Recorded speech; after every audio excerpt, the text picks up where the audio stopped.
Coucou mes petites elfes, c'est la vidéo partie 3 de Lancelot Voyage avec vous.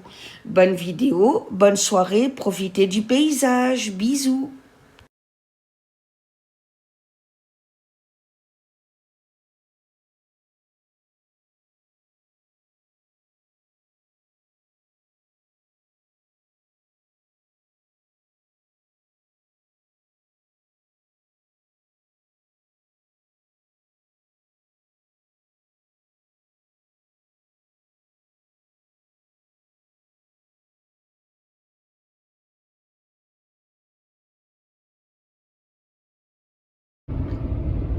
Alors voilà, nos travaux, nos charmantes collines.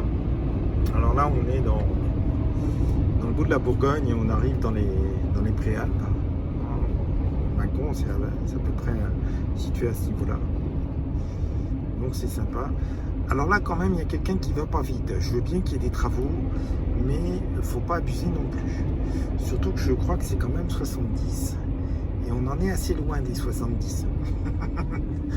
Donc voilà.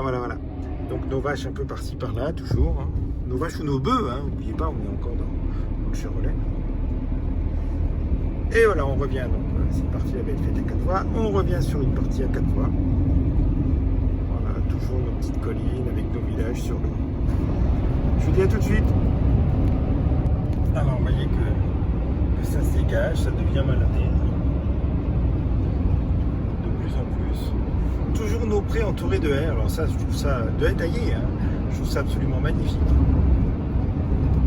Des vaches par-ci par-là, des petits étangs,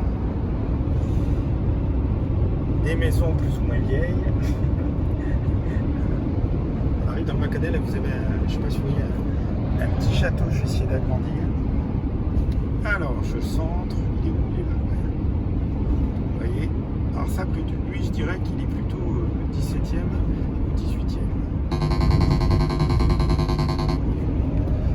Voilà, un peu. Voilà, un peu de recul. Donc évidemment, les gens n'ont pas de mal à faire des murs en pierre. Hein. Ici, il y a beaucoup de pierre. Donc c'est intéressant. Alors, on est dans la partie qui n'est pas... On a traversé une partie où la N69 était en travaux. Là, cette partie-là, elle n'est pas encore, mais un petit peu plus loin, il va y avoir des kilomètres encore de travaux. Jusqu'à temps que ce soit fait, jusqu'à Mâcon.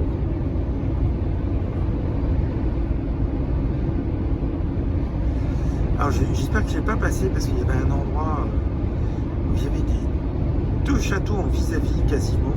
Le château moyenâgeux, c'est absolument magnifique. J'espère que je n'ai pas passé. Vous voyez nos amis les bovidés, donc couleurs multiples. Il n'y a pas de racisme chez les vaches. Des noirs, des blancs, il y en a qui sont noirs et blancs. Voilà. Encore là. Voilà. Ah, des marrons là. Aux braves bovins, avec les maisons en pierre du pays, hein, vous voyez. Et comme on est déjà dans le sud, alors ça c'est le sud de la Bourgogne aussi, on est presque dans le couloir rhodanien, pas encore. On a les culs romaines, voilà, depuis quelques kilomètres.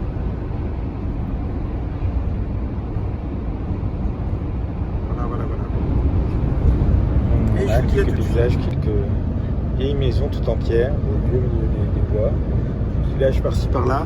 On est donc proche de Thésée. C'est frère Roger qui a fondé la commune de Thésée, qui est ouvert à tous les croyants, ou tous les chrétiens, je ne sais plus, protestants, catholiques, orthodoxes, etc. Qui est un sanctuaire où il y a beaucoup de jeunes.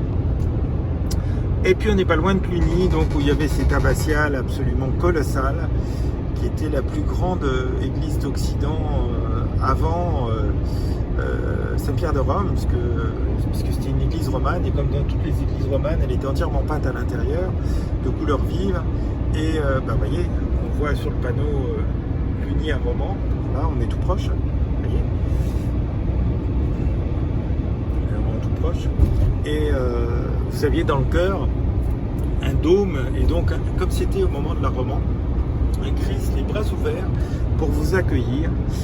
Et bien sûr, notre cher Napoléon a détruit entièrement, il en reste 5%. Et quand vous visitez, alors je vous disais, on est impressionné parce qu'on rentre par l'avant-nef, mais surtout ce qui est impressionnant, c'est que les 5% qui restent, ils sont tout là-haut, à plusieurs centaines de mètres. Et vraiment, on regrette parce que ça serait classé au patrimoine mondial, ça devait être quelque chose d'absolument fantastique, cet abbatial de Cluny. C'est les seuls bâtiments, je crois, qui ont été détruits. Alors, il reste ces colonnes du chœur avec les bas-reliefs quand même, qui sont dans une partie des bâtiments conventuels, des bâtiments monastiques, hein, qui sont eux intacts. Alors le problème, c'est qu'ils ont été refaits au 18e, mais l'église était absolument faramineuse, donc vraiment on peut regretter que Napoléon ait décidé de détruire ce chef-d'œuvre incontesté et incontestable de l'art roman. Voilà, donc c'est à 4 voies. Ah, c'est en train de bien grimper, j'y ai rétrogradé là.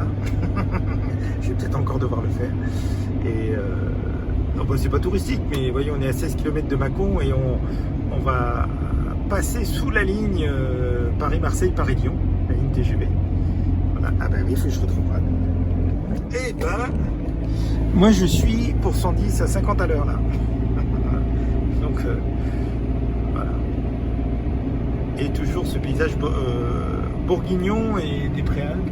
Alors je vous parlais qu'il n'y a pas que Cormatin, etc. à visiter, mais c'est vrai que Cormatin, en pleine Bourgogne, le château de Cormatin est non seulement magnifique, mais une pure merveille. Alors il a une histoire qui est assez, qui manque pas d'humour. Et depuis quelques années, les propriétaires ont refait les jardins, comme c'était à l'époque, et toutes les haies, le labyrinthe et tout, sont en lavande, avec des petites guérites et tout à l'intérieur, comme c'était on va dire entre le 16e et le 18e. Et c'est vraiment une pure merveille parce que vous avez cette pierre jaune qui est magnifique. Et quand vous y allez en plein soleil, vous avez le gris de la lavande ou le bleu, le violet si c'est en fleurs et cette pierre jaune. On n'a pas envie d'en sortir de ces jardins de Cormatin. Le château de Cormatin, qui est vraiment une petite merveille. Alors là, on a aussi un col, mais on est à 380 mètres seulement. Et mon camion qui est hyper chargé, il a la ligne TGV juste à côté. Voilà, et comme il y a depuis un an beaucoup moins de TGV, parce qu'avant les quelques kilomètres que l'on fait, on était quasiment sûr de voir un TGV, surtout que c'est la ligne la plus fréquentée d'Europe.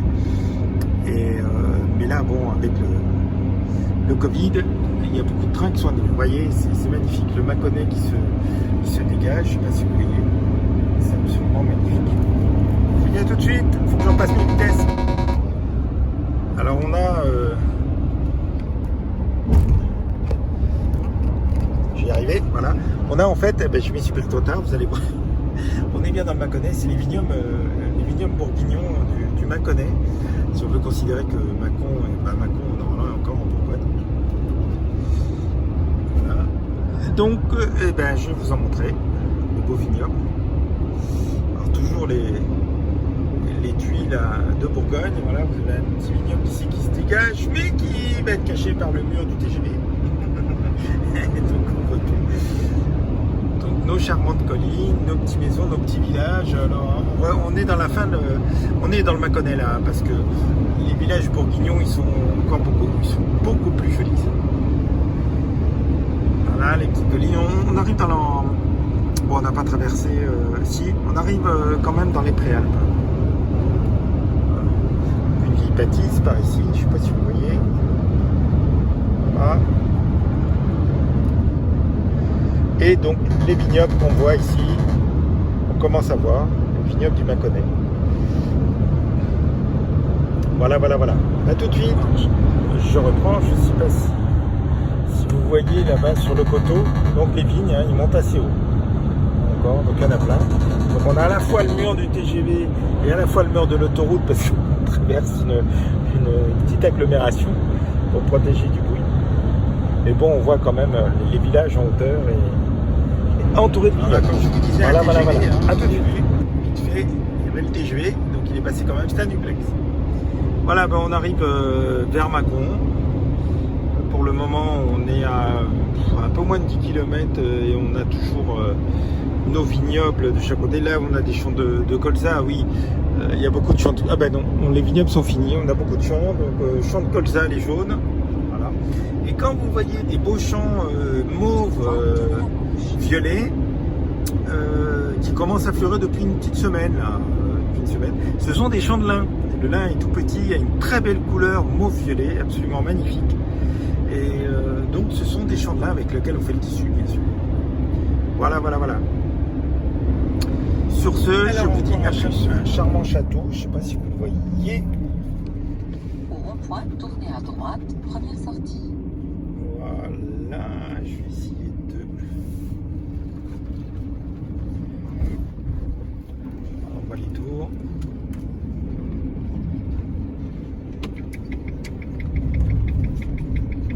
Ah ben non, c'était pas celui-là. Bon, je vous laisse. Alors je me suis trompé de route et j'ai pas eu le temps. Le GPS a été plus rapide que moi, il a fait un nouvel itinéraire. Du coup, je me retrouve dans une zone industrielle où je viens de passer un tronçon de route, une horreur. Avec des anciennes voies ferrées mal recouvertes et tout. Mais même là, vous voyez, il y a beaucoup de verdure, ça c'est particulier à Mâcon, c'est pas du tout désagréable comme ville, il y a beaucoup de verdure, c'est assez simple. C'est terrible parce que je viens de comprendre pourquoi la route était pourrie côté zone industrielle et pourquoi elle l'est pas depuis quelques centaines de mètres. C'est parce que depuis quelques centaines de mètres, on est dans une zone commerciale, vous voyez. Donc dans les zones industrielles où il y a beaucoup de monde qui vont travailler, ceux-là peuvent se payer des routes pourries. Mais dans la zone commerciale où on vient acheter, alors là évidemment, il faut que ce soit à peu près correct. C'est vraiment terrible, je vous assure que c'est vraiment terrible. Comme quoi c'est l'argent qui sur tous les plans, malheureusement, tente à dominer ce monde. Voilà. Je vous dis à tout de suite. Je passe au rond-point puis je reprends parce que vous allez voir, c'est une petite banlieue de Mâcon et pourtant c'est... Vous voyez, donc on est plutôt dans une zone de banlieue de Mâcon avec les immeubles et pourtant, regardez, c'est agréable visuellement. Alors, je ne connais pas suffisamment Mâcon pour vous dire s'il y a des problèmes particuliers ou pas, mais tout au moins visuellement, c'est agréable et ça n'a pas l'air dégradé. Après 400 mètres, il n'y a pas de voiture flambée, il n'y a pas tout ça. Il n'y a pas trop d'ordures à côté des trucs qui recueillent les poubelles. Donc, voilà. Mais Mâcon, vous verrez, est plus agréable que Bourg-en-Bresse, en fait. On passe dans les contours aussi, quasiment dans le centre et... C'est pas trop sympa Bourg-en-Bresse, ce qui veut pas dire que le centre-ville est pas agréable et qu'il n'y a pas des choses à visiter loin de là. Donc on sera dans la Bresse, hein, où il y a des fromages célèbres bien entendu. A tout de suite.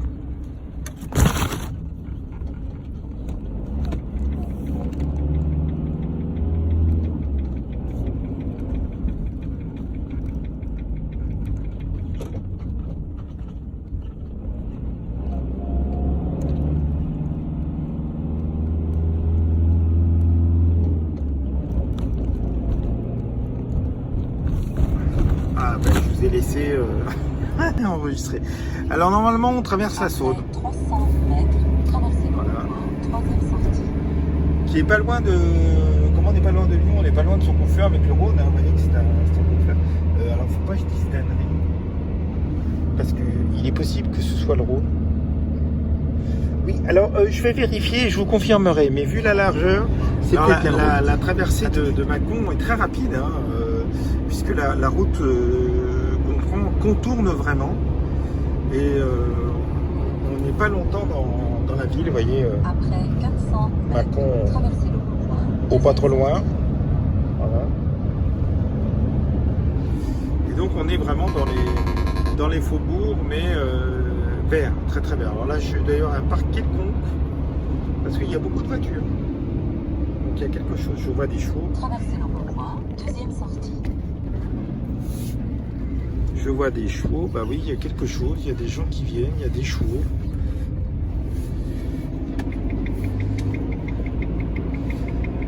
Donc les gens vont se promener et apparemment il y a des chevaux. Ah, et là vous avez des chameaux, ils ont deux gosses. Après 300 mètres, au rond-point, tournez à droite, première sortie. Oui, de braves chameaux ici. Voilà. Je sais pas ce que c'est, ça n'a pas l'air d'être un cirque. Enfin, bref, voilà. Nous arrivons à Replonge. J'aime beaucoup ce nom, Replonge, dans l'agglomération de Mâcon. Qu'une ville qui n'est pas vilaine. Hein.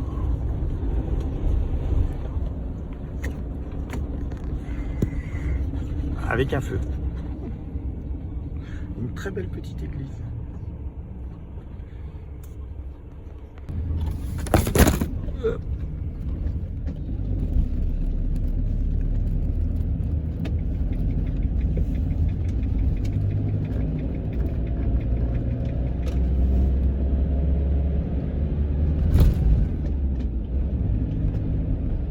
Après 100 mètres, traversez le rond-point, deuxième sortie.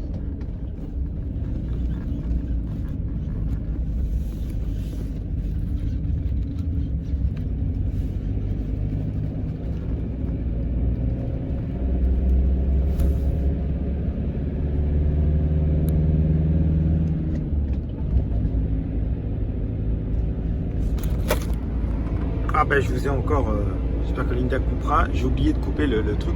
Donc on longe un parcours de golf, ici sagement. Voilà. Il y avait quelques golfeurs, ça consomme beaucoup d'eau.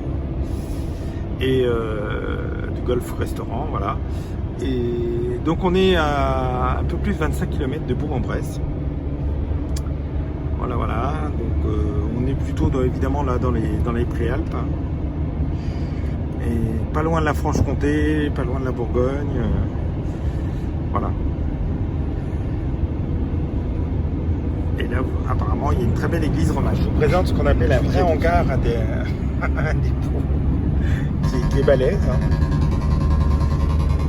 Parce qu'il y a plus de 50 portes. Bon, c'est sympa, sans plus. La région est sympa, mais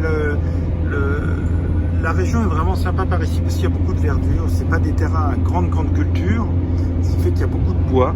Hein, c'est plutôt de l'élevage et c'est assez tranquille. Voilà. Évidemment, dès qu'on a passé Bourg-en-Bresse, vous verrez la route est absolument magnifique. Voilà, un beau champ de colza. Il fait très jaune. Il manque tout à l'heure, j'ai pas eu le temps de filmer. Il y a un beau champ de colza avec un champ de lin. Hein, donc le lin qui est mauve-violet. C'était vraiment très joli.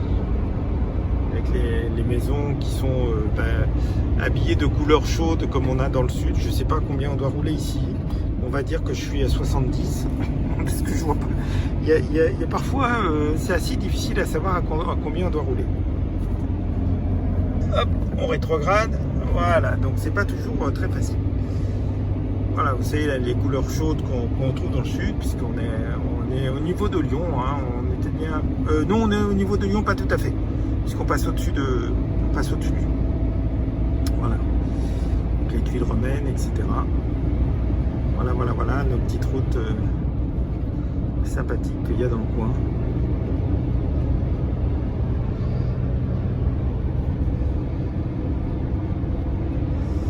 Et des petits champs de céréales. Alors j'ai loupé tout à l'heure, il y avait un champ de fourrage avec le fourrage rassemblé pour faire des ballots de fourrage. Ce qui prouvait qu'on était plutôt dans des terres pas très riches, puisque des terres d'élevage. Voilà. Donc, et là ce sont des maisons assez récentes, donc on passe pas vraiment dans les petits villages.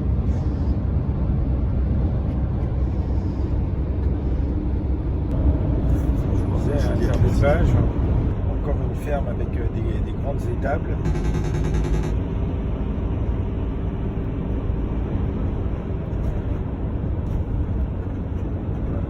Des prés qui sont quand même quelques champs de culture.